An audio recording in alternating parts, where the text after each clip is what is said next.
during this time that I did read one book about Islam in the public library, because I had never heard of Islam ever.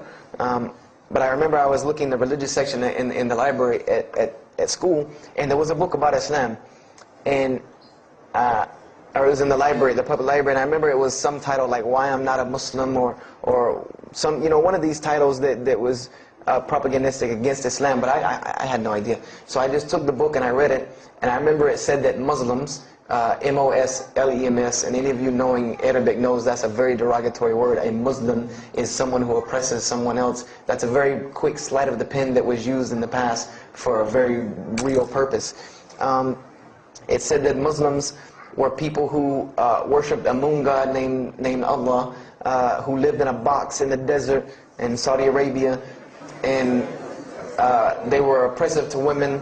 I remember there was a whole chapter about how they could have 4 wives, and as many as they want actually, because they could marry 2, divorce 1, get 3 more, you know, this whole, you know, and it said that, you know, I remember the one thing that really caught my attention was the whole chapter on jihad, where it said that Muslims were allowed to kill non-Muslims at any time, at any place, without discretion, and it was an honorable act, and not only would they go to heaven before it, but they would get 70 virgins on the way. You know, so I closed the book on Islam, put it back on the shelf, and marked off Islam off my little list of religions, and said thanks but no thanks, and if I ever see a Muslim, I am out. And I said I'm pretty safe in Greenville, South Carolina. I had never seen a Muslim ever. So I said, you know, I don't have to worry about running into no Muslims, thank God. So, you know, I started, you know, just worshiping. You know, I tried to just be a good person, you know, pray to God, ask Him for guidance, try to be a genuinely good person. And I remember what changed is when I met a Muslim. I met a Muslim who I had met a couple of times at school. We had went to school together, and I knew him, but I never knew that he was Muslim. And there's a couple of reasons why I never known he was Muslim. Because he was an African American, number one, and the book said that Muslims were Arabs.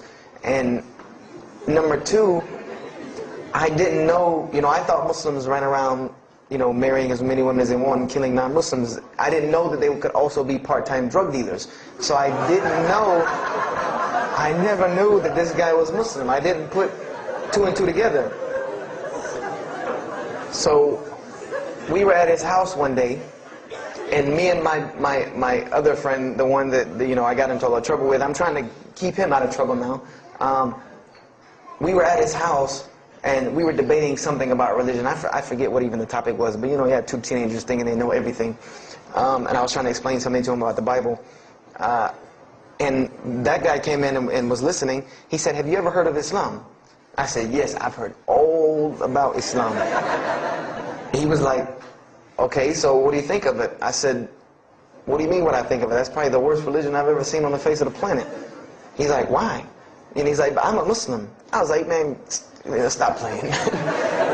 You know, like, you're an African American. You know, he's like, "So?" I'm like, "The book said you guys were Arab. All the Muslims were Arabs." And he was like, "What else did you read in the book?" And I told him. He was like, "Man, what in the, you know, what have you been reading?" He's like, "You need to go to the mosque for Jummah." He's like, he told me, he said, "I'm not a good Muslim." This is what he said to me. He said, "I'm not a good Muslim. I'm not even going to try to front and say I'm a good Muslim." He said, "But I can guide you to some people that can tell you the real truth about Islam," because he knew about my story about wanting to find religion. And he said, "You need to go to the mosque for Jummah." And I said, What's Jummah?" He said, "It's just like church with no chairs." And I said, "I can do church with no chairs because in church the chairs were the worst part anyway. Because they had these hard benches that you sit on that are like this, and are so hard." I said, "That's good. You sit on carpet? Wow, man, every church should be like that." And I said, "Where's the mosque?" He said, "It's on Wade-Hampton Boulevard." I said, "Where on Wade-Hampton Boulevard?" I lived on Wade-Hampton Boulevard. I lived right off of Wade-Hampton Boulevard. He said, "You know where Lee Road intersects with Wade-Hampton?" I said, Yeah, I live on the other side of the intersection." He said, "It's right there." I said, "No, it's not. There's nothing. There's a gas station or a church." He said, "Yeah, you know that church, the Evangelical Missionary Training Facility?" I said, "Yeah, I used to take missionary classes there." He said, "You know that building in the parking lot with the gold thing on top?" I said, "Yeah, the gym?" He was like, "No, that's the mosque." Because I had always thought it was the gym because it was in the same parking lot and it was just rectangular with 2 glass doors in the front. And you could literally walk in between the church and the masjid and touch them like this. Anyone who doesn't believe me, go to Greenville, South Carolina, look at the masjid. You can almost touch both of them just like this. He said, yeah, it's right there. I said, I've never, at first I was shocked. Like, I've been living across the street from all these crazy Muslims all my life. I said, I never knew. And he told me to go to Jummah, and I asked him what time. He said he would meet me there at 1 o'clock in the afternoon on Friday. So I said, okay. I went on Friday. And I'm waiting outside for him. I'm not going inside. That's not happening. And I'm seeing all these people going in. And at this time, it was a predominantly Indo-Paki Arab masjid. Anyone who went in was not American, period. And I did not see even one African American going there. And I did see one. And then when he went in, I heard him talking in a dialect that I realized he was probably from Africa. So I said, he's not American. So I'm not going, I'm waiting, and I'm standing outside, sitting on the church steps, and the imam pulls up and parks right in front of me, who I had no idea he was the imam. But he got out and he asked me, am I waiting for someone, this, that, and the other? And I explained to him. He said, oh yeah, we know this brother. You don't see him that much, but we know who he is. He said, I'm glad you came. He was a very, very nice, gentle young man. And he invited me into the mosque, and I kind of wanted to wait on my friend, but I didn't want, at the same time, I didn't want to tell this man I don't want to go in. So I went in, and they put me in the back and gave me a chair anyway. And I said, I came to sit on the floor. And they gave me a chair anyway, and all of these people are piled up in front of me. And there's no Americans here. And I'm starting to wonder, if this is a setup, because it's starting to smell like a setup to me. Because in my mind, I'm like, you've been set up before, and this seems kind of like this. So, and I'm starting to think in my head, scenarios, a young mind at play. I said, this other guy, my friend, he probably was in the same situation like me, and he probably made a deal with them to get out, as long as he brought other Americans and tricked them into coming to the mosque, so they could do their jihad after Jummah and get their 70 virgins. So I'm sitting here, and there's all these people in front of me, and then there's a curtain with all these people behind me making noise, and I have no idea who's back here. So I'm stuck in the middle of this. I hear that it's some women, but I don't, there's a curtain, I have no idea. So I'm like, there's something very odd about what's going on right here. I'm like, just let me make it, I'm starting to look for the exit. I'm like, calculating how many people are between me and the exit. I know some martial arts, so I said I'm going to hit a couple of them, and I'm out. And then the imam came, and I just now realized that he was the imam because he got up on the minbar, and they started to call the adhan. And, I said, okay, that man seemed nice. He seemed genuinely nice, so I felt a little more comfort. And then he got up after the adhan, and he started his khutbah. Inna alhamdulillah nahmaruhu wa la. I said, oh my God. I said, I bet you he's talking about me. And he's being forceful. He was getting loud and banging on the minbar, and he's pointing in my direction. I'm like, oh man, I gotta get out of here really quick. I said, well, I'm gonna take my chance with the women behind me. I'm going through the curtain. I know him. So the imam started to pray, and when he recited the Quran, I know it sounded very intriguing. I had no idea what it was. But then when I saw Muslims bow and prostrate on the floor, verses and verses of every religious book that I had ever read started ringing off in my head, that this was the way men of God prayed. And the first thing that I could think of in my mind was, this is worship. That's what I said to myself. This is not prayer, because prayers are asking God for something. These people are worshiping God. So I said to myself that you've written this religion off way too easily.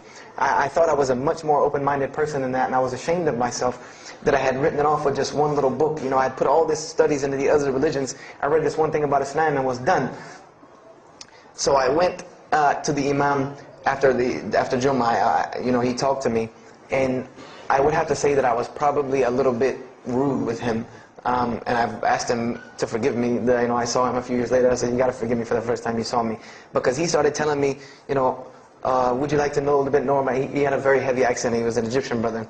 Would you like to know a little bit more about Islam? He tried to give me some pamphlets. I said, no. I don't want any of this right here. I said, do you have a book? This is what I wanted to know. Do you have a book? Can you give me? He said, yes, we have a book. I said, it's called the Quran. I said, can I read it? Is it in English? Can I read it?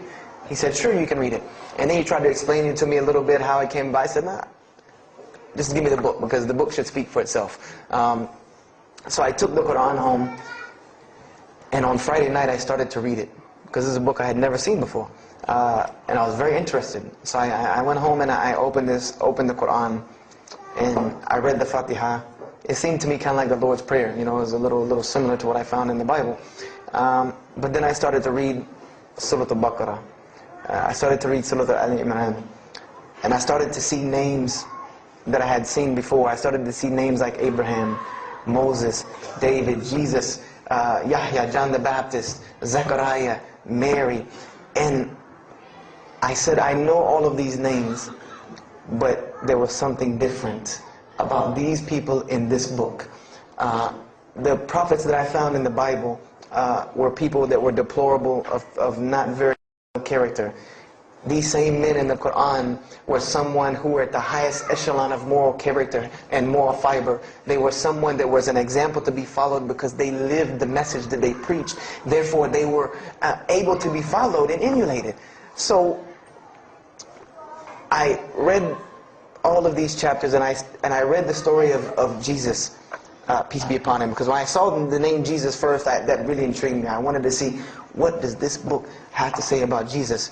And I read the story in Ali Imran, and I read the story in Surah Al-Maryam, and it was more beautiful than anything I had ever read in the New Testament, or any nativity story that I had ever heard. It was more beautiful than that times 10.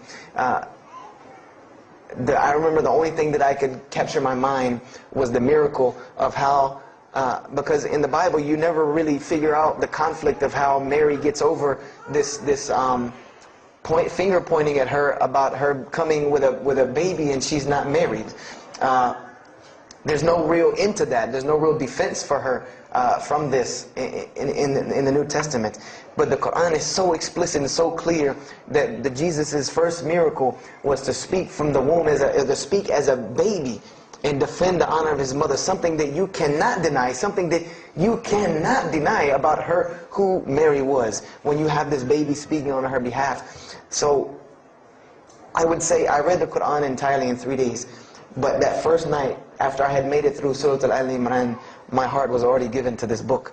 I didn't know what it meant to be a Muslim. I didn't know how to be a Muslim. I didn't even know what that meant. But I knew that whoever it was that followed this book, I wanted to be like these people. I wanted to be like the people that I read about in this book. These were people I could follow. These were prophets. This was a book of guidance. And this was something that the book is calling and appealing to me. That if you don't believe in this book, you never see that. I've never seen this in any other scripture. The direct challenges that are in the Quran, that if you don't believe this book is true, put it to the test. Put it to the test. And this was something that was so astounding to me, that God is telling you over and over again, if you don't believe this is the truth, test it. Bring me something else like it. Test it. Put it to test. If it was written, if there was more than, all of the analogies about God, everything was so logical, so rational, so reasonable in my mind, that it was like 2 + 2 = 4, and that was it. There was no 1 + 1 + 1 = 3, egg, yolk, water, fire. There was none of that foolishness. The Quran was very direct and very straightforward in its teachings.